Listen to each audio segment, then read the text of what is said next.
The clever boar and the monkey. Long, long ago, there lived a man in the province of Shinshu, Nagano Prefecture, in central Japan, who earned his living by showing off around a monkey and other animals' tricks.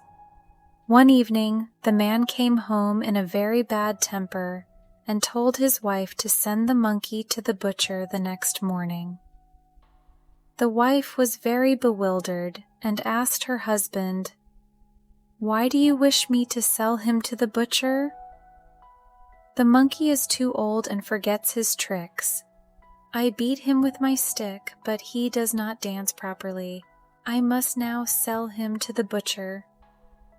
The wife felt very sorry for the poor little animal and pleaded for her husband to spare the monkey, but her pleading was all in vain. The man was determined to sell him to the butcher. Now the monkey was in the next room and overheard every word of their conversation. Hassoon understood that he was to be killed, and he said to himself, "Barbarous indeed is my master.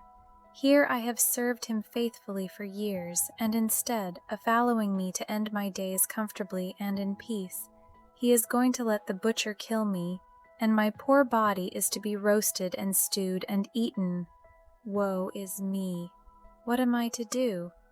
He thought for a while. "Ah, a bright idea has struck me. There is, I know, a wild boar living in the forest nearby. I have often heard of his wisdom. Perhaps if I go to him and tell him the story I am in, he will give me his counsel. I will go and try." There was no time to lose. The monkey slipped out of the house and ran as quickly as possible to the forest to find the boar. Fortunately, the boar was at home, and the monkey began his tale of woe at once. "Mr. Boar, I have heard of your excellent wisdom. I am in great trouble. You alone can help me. I have grown old for the service of my master, and because I can't dance properly now, he intends to sell me to the butcher. What do you advise me to do? I know how clever you are." The boar was pleased at the flattery and determined to help the monkey. He thought for a little while and said, "Doesn't your master have a baby?" "Oh yes, he has one infant son." "Doesn't your mistress let the baby lie by the door in the morning when she begins the work of the day?" "Yes, she does." "Well, I'll wait for a good chance and seize the child and run off with it." "Then," said the monkey, "the mother will be in tremendous scare, and before your master and mistress know what to do, you must run after me and rescue the child and take it home safely to its parents. And you will see that when the butcher comes, they won't have the heart to see you butchered." The monkey thanked the boar many times and went home. He did not sleep much that night. His life depended on whether the boar's plan succeeded or not. He got up first, waiting anxiously for what was to happen. It seemed to him a very long time before his master's wife began to move about and open the shutters to let in the light of day. The mother placed her child near the porch as usual while Shedad-eyed up the house and got the breakfast ready. The child was crooning happily in the morning sunlight, dabbing on the mats at the play of light and shadow. Suddenly there was a noise in the porch and a loud cry from the child. The mother ran out from the kitchen to the spot and saw the boar disappearing through the gate with her child in its arms.